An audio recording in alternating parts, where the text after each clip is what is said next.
de la tuberculose ni du HIV. Ensuite, vous avez quelqu'un qui se plaigne de douleurs articulaires, il va vous dire « je suis pâle, je suis fatigué, donnez-moi du fer ». Eh bien, ce n'est pas avec le fer que vous allez soigner la polyarthrite rhumatoïde. Au contraire, il faut l'orienter vers un rhumatologue qui va diagnostiquer et à ce moment-là, on traitera la cause. Ensuite, des maladies auto-immunes comme le lupus, le patient s'expose au soleil, et il va venir vous demander des soins pour le visage, et puis il va vous induire en erreur. D'ailleurs, il y a beaucoup de patients qui nous induisent en erreur parce qu'ils orientent la discussion. Et nous, la plupart du temps, on va dans leur sens, chose qu'il ne faut pas faire parce qu'il faut avoir un objectif en tête. De quoi s'agit-il exactement? Où va ce patient? Et si simplement on dit, bon, je vais parce qu'il y a d'autres patients derrière, hein, eh bien, souvent on nous induit en erreur. Et quand on nous induit en erreur, plus tard on dit, ils n'ont pas su faire ce qu'il fallait. Et donc, vous pouvez avoir des maladies auto-immunes comme le lupus, vous pouvez avoir la maladie de Crohn qui est une maladie digestive, hein, Dr Mahadab vous en parlera tout à l'heure, et également la maladie d'Orton. C'est quoi la maladie d'Orton? Eh bien, souvent vous avez ça à la pharmacie. C'est quelqu'un qui a tout le temps de la migraine. Vous allez même finir par le connaître. Évidemment, on va lui donner des antimigraineux. Évidemment, vous allez lui donner de l'aspirine. Ça ne lui fera rien du tout. Évidemment, il va aller dormir, comme ça vous êtes tranquille lui aussi. Mais on ne peut pas faire le diagnostic. C'est un diagnostic de médecine interne et c'est le médecin généraliste qui va l'orienter pour faire des analyses et des examens pour certifier cette maladie. Également, il faut avoir en tête qu'un cancer, quel que soit le type de cancer, peut se manifester par une simple anémie. Et donc, c'est quelque chose à ne pas du tout négliger.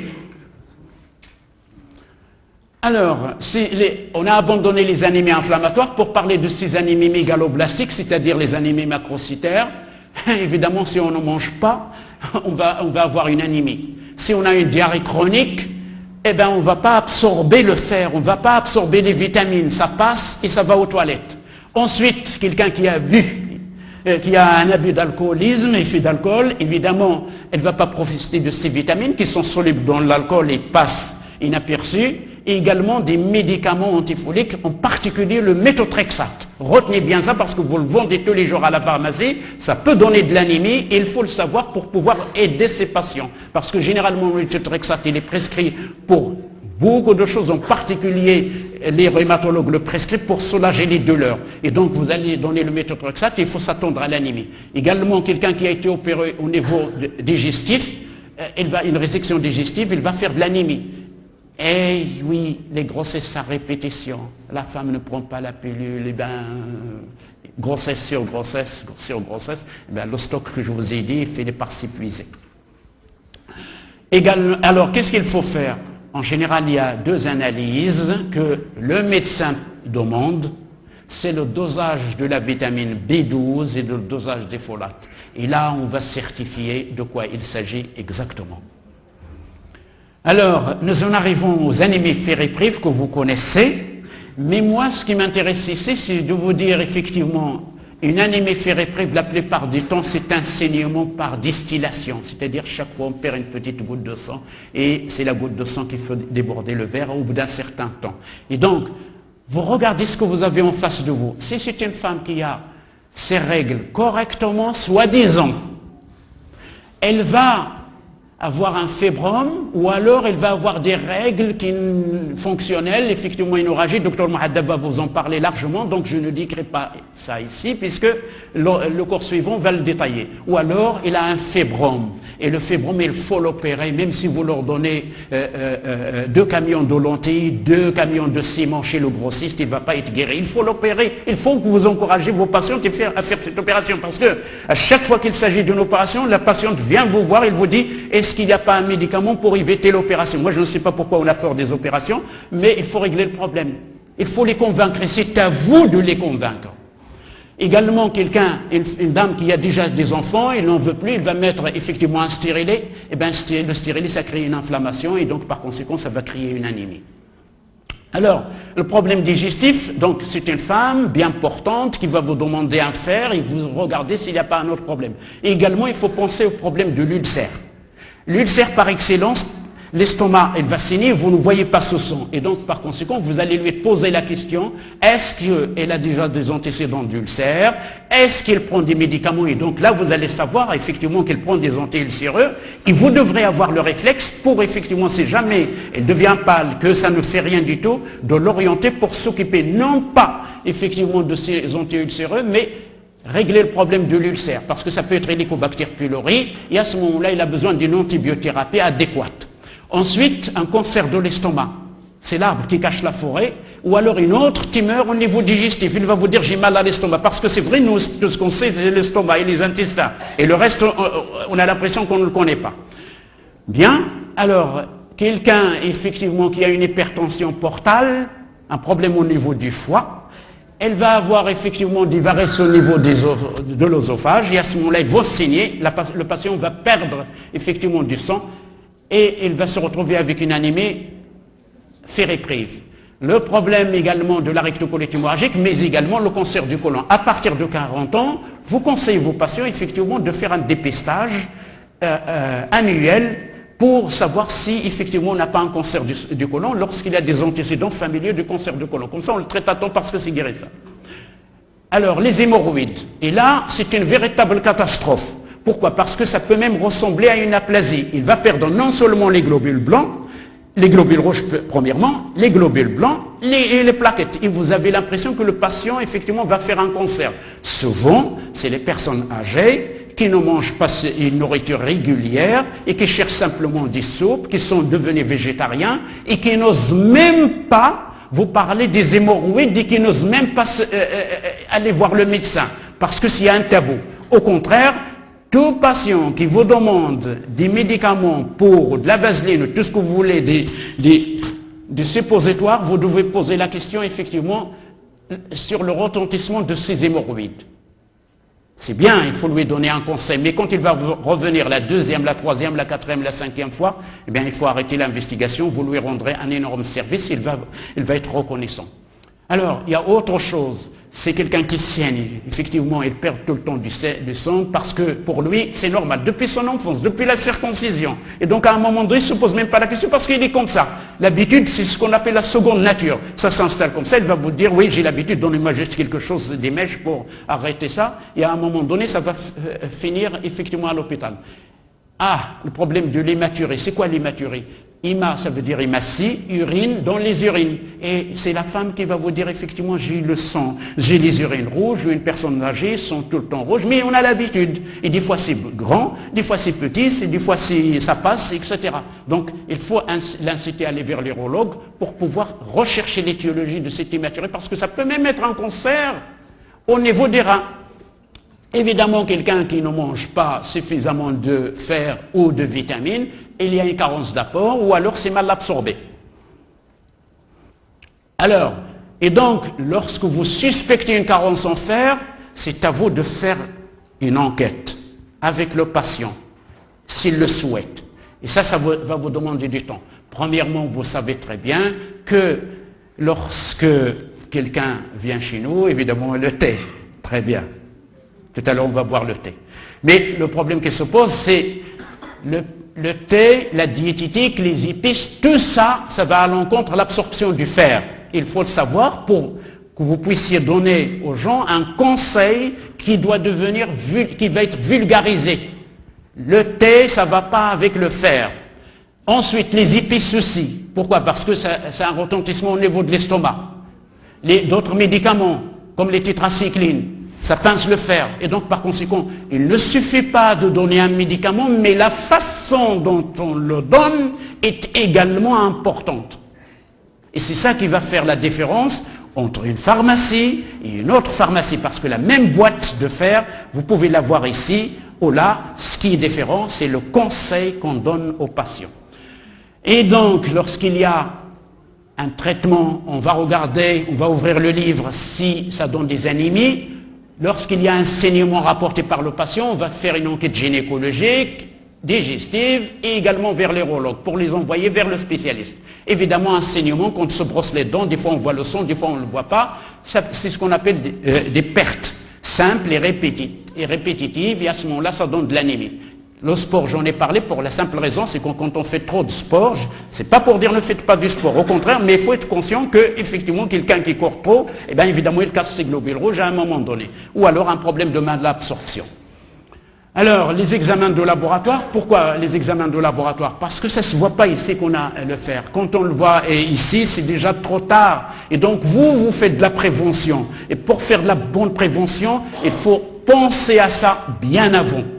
Et donc, on va faire une analyse que s'appelle la ferritine. Ce sont les réserves en fer. Et en cas de carence, on va avoir cette ferritine qui est basse. Et à ce moment-là, c'est une carence en fer qui est prouvée. C'est justifié de lui donner du fer. En revanche, lorsque cette ferritine est normale, voire même augmentée, il s'agira probablement d'un problème au niveau du foie, ou alors d'un syndrome inflammatoire, ou alors tout simplement c'est quelqu'un qui a pris du fer et il est toujours fatigué parce que le problème ne vient pas du fer, ça pourrait venir d'un cancer ou d'un problème cardiaque, et il vient vous demander encore du fer, il vient de le prendre, il a fini sa boîte. Ou alors ça cache un cancer. Et donc vous voyez que ce n'est pas simple de donner un conseil en matière d'anémie. Alors voici la deuxième analyse qu'on fait au laboratoire. Avant on faisait le fer et je l'ai mis ici pour vous montrer que même le fer aujourd'hui, elle est à ne plus demander. Pourquoi? Eh bien parce qu'on dispose d'une analyse qui est pertinente. L'analyse qui est pertinente, c'est la ferritine. Vous voyez que si vous demandez la numération, avec l'hémoglobinule VGM, eh bien l'anémie chronique essentiellement s'installe sur plusieurs stades. C'est ce qu'on appelle les 3 étapes. La première étape, c'est juste une carence latente. C'est quoi? Eh bien à ce moment-là, la numération est le normal, en particulier l'hémoglobine. Donc vous allez lire les analyses. Elles sont normales, 13 grammes d'hémoglobine pour un homme, 11 pour une femme enceinte. Et à ce moment-là, vous dites qu'il n'y a pas d'anémie. Si vous dosez le fer, il est encore normal, parce que la femme, elle a encore ses réserves dans la circulation, mais le stock, il commence déjà à baisser. C'est comme si vous avez de l'argent dans votre poche, mais à la banque, il n'y a plus rien. Alors, à ce moment-là, deuxième étape, c'est que toujours l'hémoglobine, il est normal, le VGM, il est normal, et à ce moment-là, il y a une carence en fer qui commence à s'installer. Mais regardez la ferritine, elle nous a déjà dit qu'il n'y a plus grand-chose. Et là, ça s'aggrave, c'est une carence latente. Et vous voyez qu'une anémie ferriprive, c'est au 3e stade, c'est-à-dire des mois et des mois, des jours, pour apparaître. Et donc, vous voyez que si on fait juste la numération, on ne va pas s'en rendre compte à la première étape, ni à la deuxième étape. Pareil si on fait le fer. Éventuellement, on va s'en apercevoir au niveau de la deuxième étape, mais si vous faites juste la ferritine, dès le début, vous allez avoir effectivement une déplétion des réserves, et là, vous anticipez. Et c'est la raison pour laquelle les médecins demandent maintenant la ferritine. Je parle de cette ferritine parce que vous allez la voir sur les analyses pour pouvoir discuter avec le patient. Alors, de point de vue traitement, je ne veux pas m'étendre, étant donné que vous savez facilement qu'on donne du fer, on le donne par voie orale, 200 mg par jour. Il y a le programme du ministère de la Santé qui donne pratiquement à toutes les femmes maintenant le fer, on pourrait en discuter. Mais il faut traiter la cause, il faut y associer des pansements digestifs plutôt, et chez les dialysiens on donne du fer par voie injectable. Il ne faut pas oublier le problème de la carence qui est prouvé par le dosage des folates et de la vitamine B12, et à ce moment-là, on leur donne cet hydroxo. Quand il s'agit d'une anémie très compliquée, on peut donner des corticoïdes, mais dans un milieu spécialisé, ce n'est pas à vous. Ou alors, on peut donner même les androgènes, mais également quand il y a une insuffisance médulaire grave, et ça se traite également dans un milieu spécialisé. Alors, pour terminer, j'ai mis cette diapositive. Pourquoi? Parce que c'est un cas que nous avons vécu au laboratoire pendant 3 ans. C'est une jeune demoiselle qui est fatiguée, et donc la fatigue s'installe petit à petit. Elle a vu le médecin qui donne le fer, et on pense à un moment donné qu'il a également une carence en folate. on donne des vitamines et la fille saute, il va très bien. Mais quelques semaines plus tard, elle revient. On ne s'en sort pas. Quand on continue à interroger son père, il nous dit, mais justement, il ne mange rien du tout. Il y a une anorexie. Et comme il ne mange pas, évidemment, il va maigrir. Et comme il n'est pas, vous allez lui donner du fer. Rebolote, on recommence. Et on lui donne du fer, des vitamines. Et à ce moment-là, quand effectivement on l'interroge, oui, il avait fait de la diarrhée suite à une intoxication alimentaire. Il avait mangé des saucisses, un sandwich, etc. Et quand on a le médecin approfondit effectivement la discussion avec son père, oui, il a tout le temps des douleurs abdominales récurrentes, même pendant les vacances, etc. Et donc à ce moment-là, vous au comptoir, qu'est-ce que vous allez donner à cette jeune demoiselle? Évidemment, on va donner du fer. Ça ne nécessite pas d'ordonnance.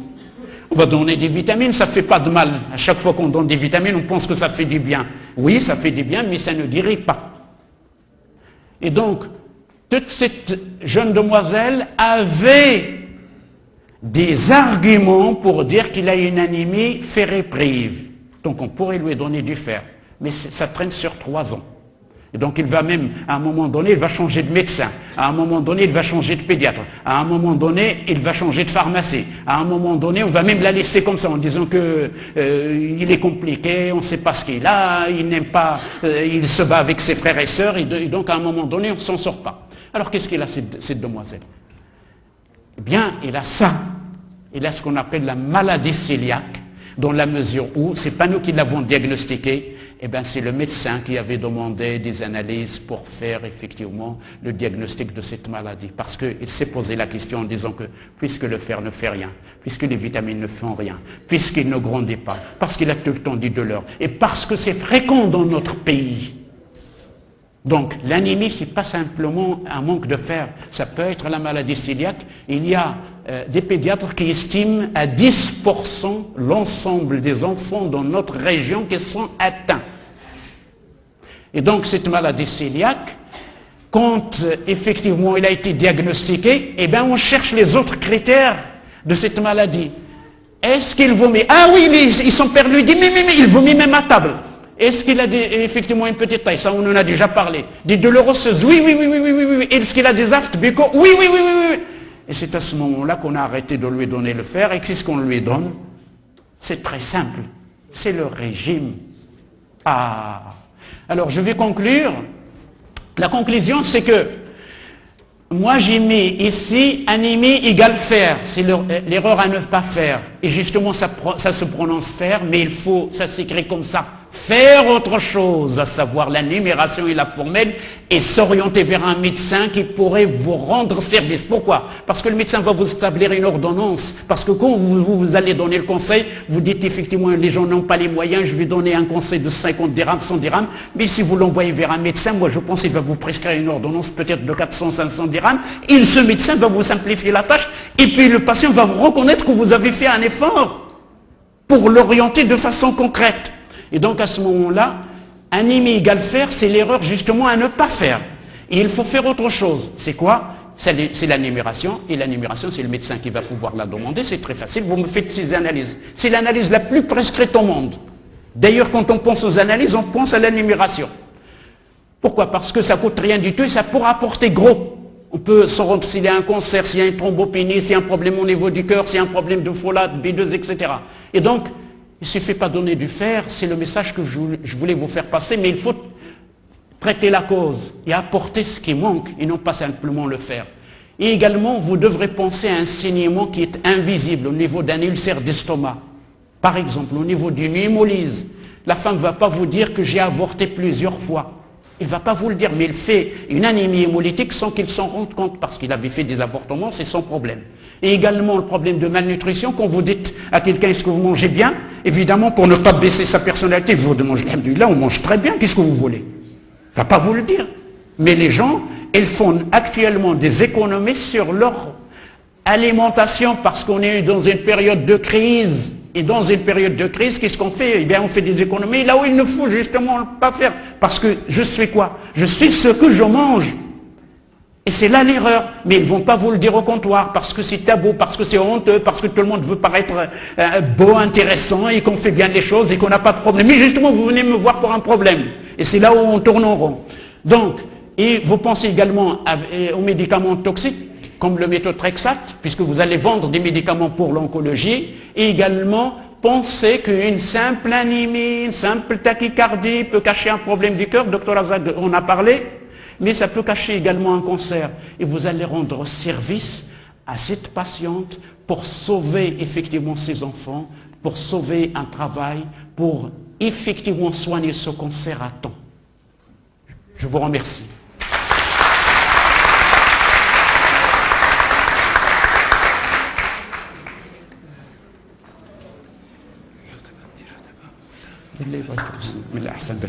De m'avoir convié à vos journées.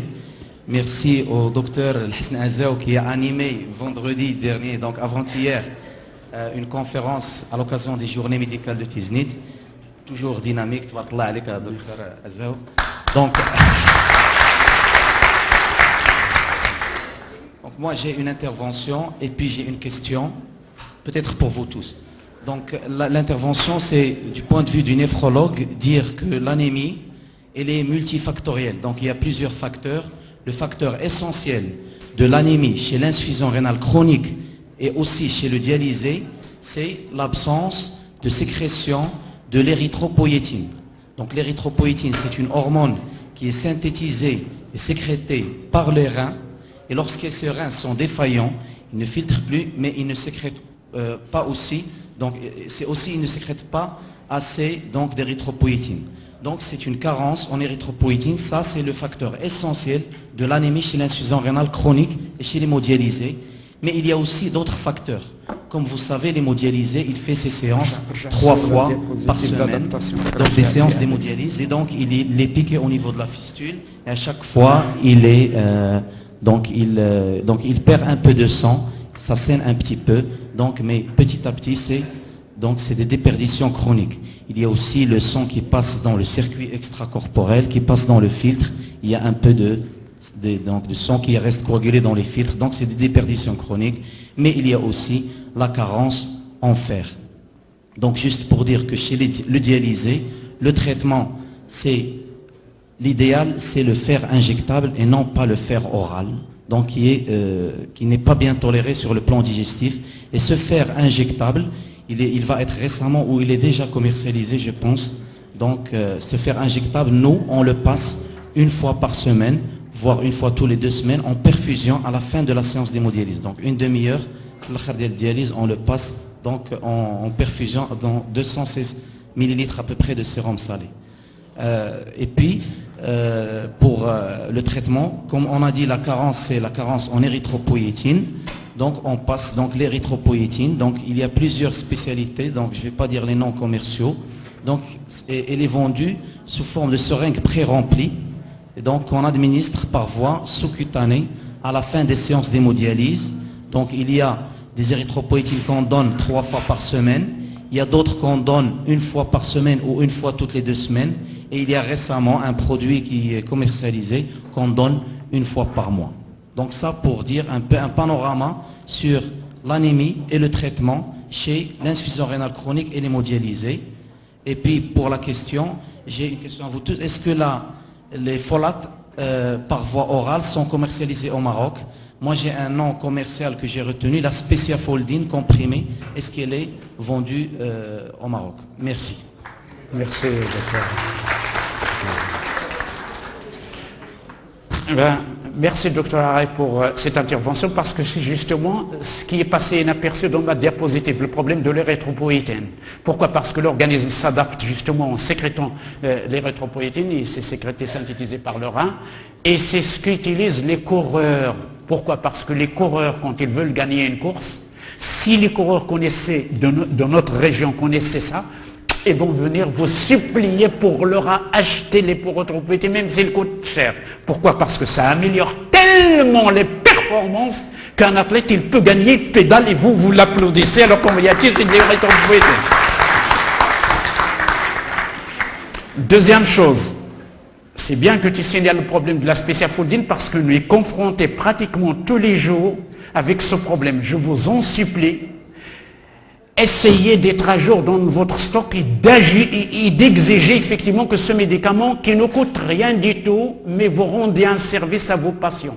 Pourquoi? Parce qu'ils trouvent dans votre pharmacie les médicaments que le rhumatologue en particulier prescrivent ou les cancérologues, mais cette spéciafoldine ne la trouve pas.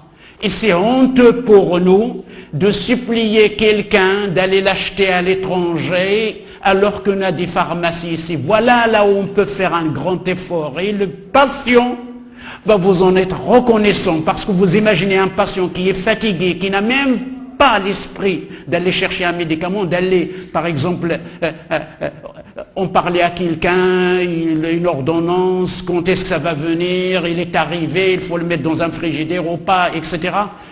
La pharmacie, c'est la dispensation, comme l'a dit Dr Haddo hier. J'ai bien aimé son intervention parce qu'il a dit c'est le service, c'est pas vendre.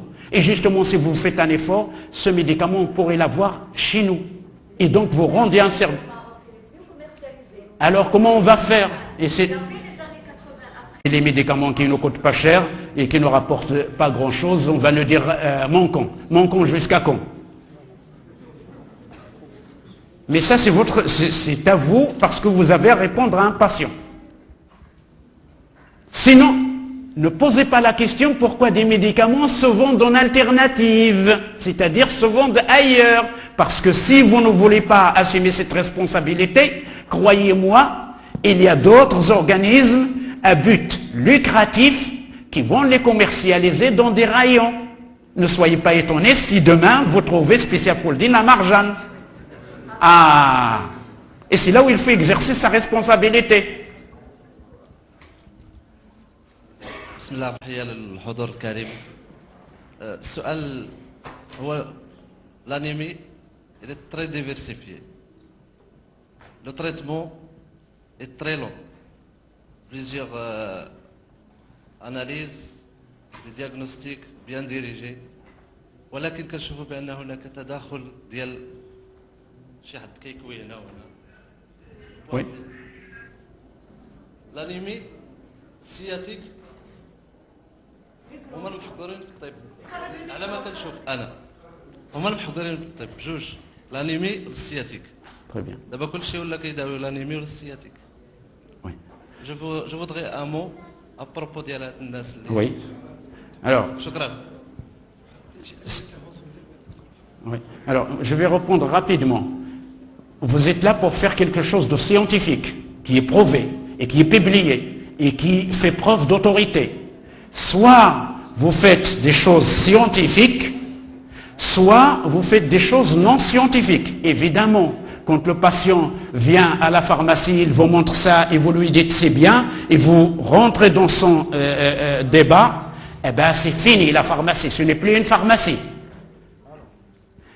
Or, au contraire, si vous lui dites, moi, on ne m'a pas enseigné ça, je ne reconnais pas ça, ce n'est pas une thérapeutique, il me faut une preuve. À ce moment-là, il va faire sa consultation, il va savoir ce qu'il a. Peut-être ça, il avait fait ça parce qu'il avait une inflammation, parce que peut-être il a une hépatite. Eh bien, est-ce que est-ce que effectivement faire des inflammations? Au contraire, nous on a vu une grave erreur. Les gens, ils ont une hépatite, ils ont fait ça et ça s'est surinfecté. Et donc, au lieu de se retrouver avec un seul problème, ils se retrouvent avec deux problèmes. Mais c'est à vous d'avoir un dialogue ferme avec les patients. Pourquoi? Parce que tout ce qui s'écarte de la science, moi je ne l'accepte pas et je n'ai pas les moyens de discuter avec ça. S'ils veulent discuter, ils vont le discuter avec d'autres. Mais vous avez effectivement, vous faites de la formation continue. Cette année, vous avez fait de la cardiologie. Eh bien, vous avez effectivement un bagage pour convaincre le patient. Pourquoi? Parce que vous faites des choses scientifiques. Celui qui veut discuter les choses non scientifiques, ce n'est pas à la pharmacie pour moi. Ou alors ce n'est plus une pharmacie.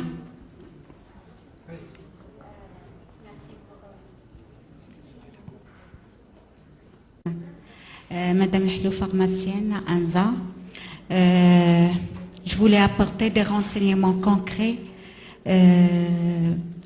au point de vue contact client, pharmacien et aide-pharmacien. J'ai eu l'occasion de se mettre plus proche de la population depuis 3 ans que mon quartier a eu des problèmes, hein, des départs, des bidonvilles. Donc je suis rentrée vraiment en contact de cette population. Et ce que j'ai appris par là et que je veux transmettre à mes confrères, Dr Azaou et Dr les cardio, c'est que ces gens-là, il nous est très difficile de leur transmettre ce que vous nous apprenez ou ce qu'on a déjà appris et vous apporter un plus. Mais ça marche beaucoup ce que vous nous apportez dans les quartiers, si vous voulez, un peu aisés. Ce qui n'est pas le cas pour beaucoup de quartiers dans notre pays. Comme il a dit M. Azaou, on est quand même dans un pays du tiers-monde. Hein. Et je trouve que ce que vous apportez comme renseignement ici, dans ces fameuses journées, est d'un niveau beaucoup supérieur à ce qui se passe malheureusement. Alors, moi en tant que pharmacienne, qui a eu quand même 20 ans d'expérience, et que je veux apporter une solution à ce conflit ou une mauvaise confiance que le client il a quand tu lui dis vas-y faire d'abord tes analyses, vas-y. Il dit oh c'est cher, vous savez je n'ai pas. Comment résoudre ce problème? Parce que ce que vous avez décrit c'est bon, mais on n'arrive pas à le transmettre et on veut aller vers la médecine en avant. Je suis d'accord, Monsieur Azaou, mais trouver une solution. Par exemple, quand je trouve une émission à la télé une publicité sur, je sais pas, un portable ou une gratuité, ça marche très bien. Le lendemain, je trouve les gens avec cette unité gratuite.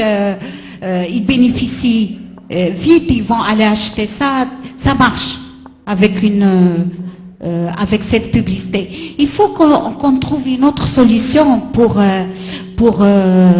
transmettre ce message que vous nous chargez de le faire, ce qui n'est pas évident.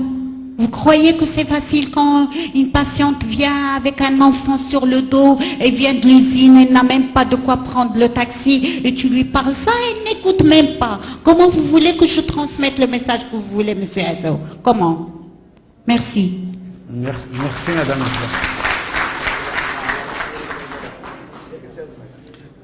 Merci, Dr Azaou.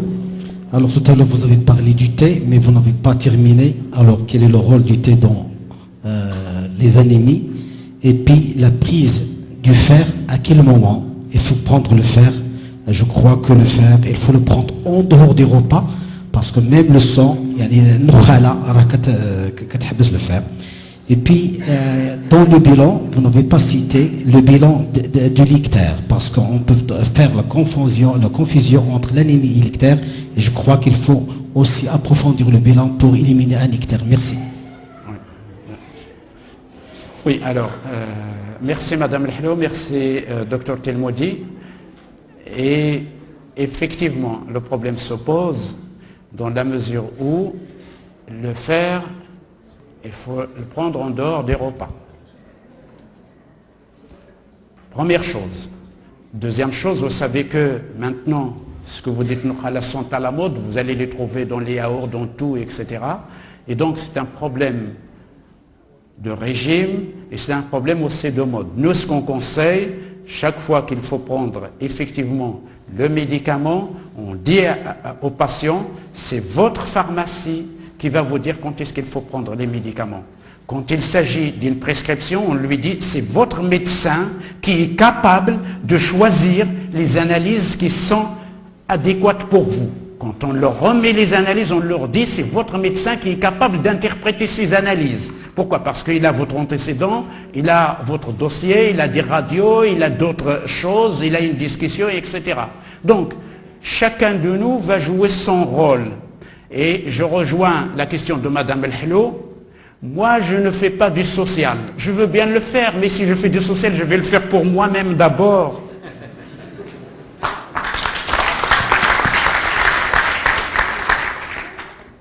Ceux qui sont bien placés pour faire du social, ils ne le font pas. Alors il ne faut pas se faire des illusions. On ouvre une pharmacie, c'est un investissement. On ouvre un centre de cardiologie, c'est des millions et des millions qui sont engagés là-dedans. Si on est amené à faire du social, c'est la fin de l'histoire. Le social, oui, mais nous avons l'impression que tout le monde maintenant voudrait faire du social, y compris vous et moi. Vous et moi. Non, non, nous avons une mission. Et il faut séparer les deux missions. Si les gens qui commercialisent le portable au Maroc, avant qu'ils viennent au Maroc, disent le pays est pauvre, il n'y a rien à manger, il n'y a rien à faire, ils ne vont même pas venir. Et vous voyez qu'au contraire, ils vous sucent de l'argent chaque mois, chaque jour, chaque heure, chaque minute. Et cet argent, il vient d'où? Autrement dit, comme j'ai dit à Tiznit, les gens, ils ont de l'argent pour autre chose et non pas de l'argent pour leur propre santé. Je ne rentre pas dans ces détails, j'ai ma propre vision, mais il faut séparer les deux choses. Parce que vous exercez une mission. Et cette mission, il faut l'exercer selon les règles de l'art. Si vous voulez faire du social, sortez de la pharmacie, vous faites du social. شكرا دكتور أزاو. وفي الغياب ديال الدكتور أزاو كانت عليه شهاده من طرفي الشخصي، والجواب اللي عطيت كان في المحل ديالو. احد النشطاء في العمل الاجتماعي. شكر الدكتور أزاو بزاف على المستوى العلمي، على المستوى المهني، ولكن قال لك ما كيديرش لو سوسيال. قلت له ربما راه كيدير راسو.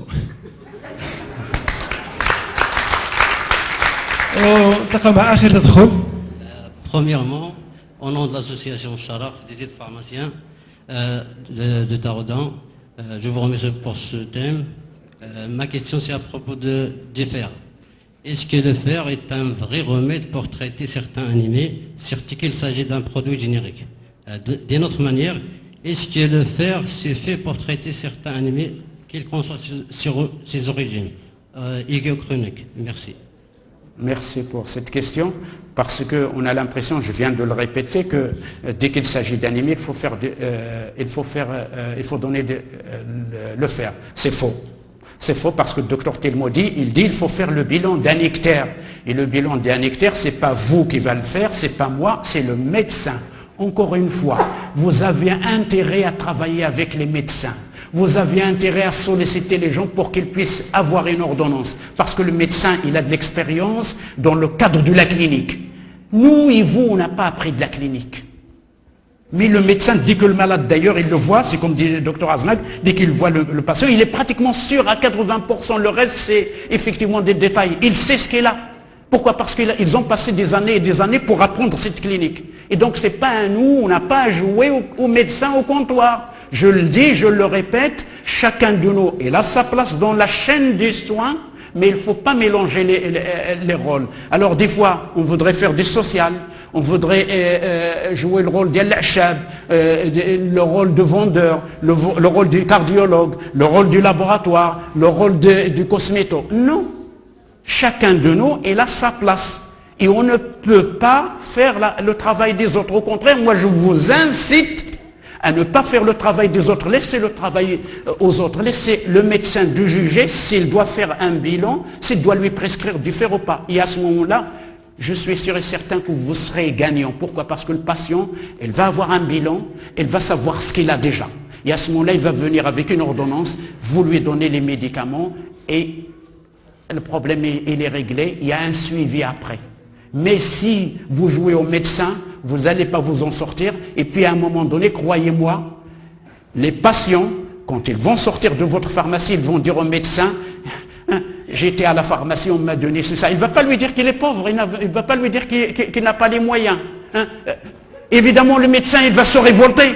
Le pharmacien, son problème, c'est pas ceci, cela. Et donc on crée des problèmes entre nous. Alors qu'au contraire, on se complète les uns et les autres. On se complète les uns et les autres lorsque chacun de nous respecte son territoire. Je n'ai pas de médicaments à vous proposer, j'attends que vous consultiez un médecin. Je n'ai pas les moyens, j'attends que vous consultiez un médecin. Et le téléphone portable sonne, il coûte 2000 dirhams ou 4000 dirhams. بحراره كنشكر الدكتور ازاو على التدخل ديالو. Moi, je n'ai rien contre le téléphone portable, mais je vous incite à regarder cette hypocrisie et cette contradiction qu'on est en train d'accepter.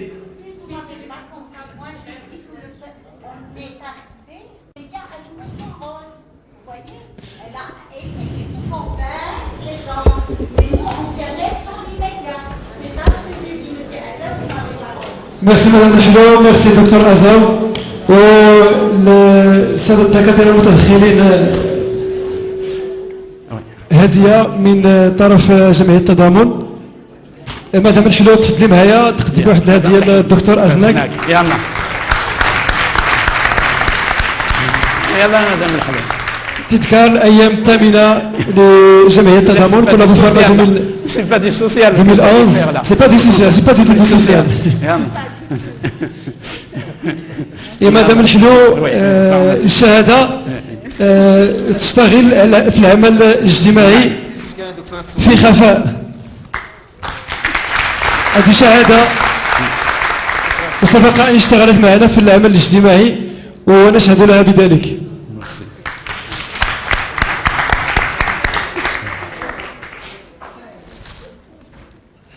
الدكتور مهدب معنا ومحتاجينه في واحد جوج كلمات قبل ما نمشيو لابوز. دكتور مهدب تفضل معنا. دائما مع التذكار ديال الايام الثامنه لجمعيه التضامن المقدم الى الدكتور ازاو وغادي يقدمه الدكتور مهدب. شكرا. Une photo. Merci, c'est grâce à votre enthousiasme que je suis là.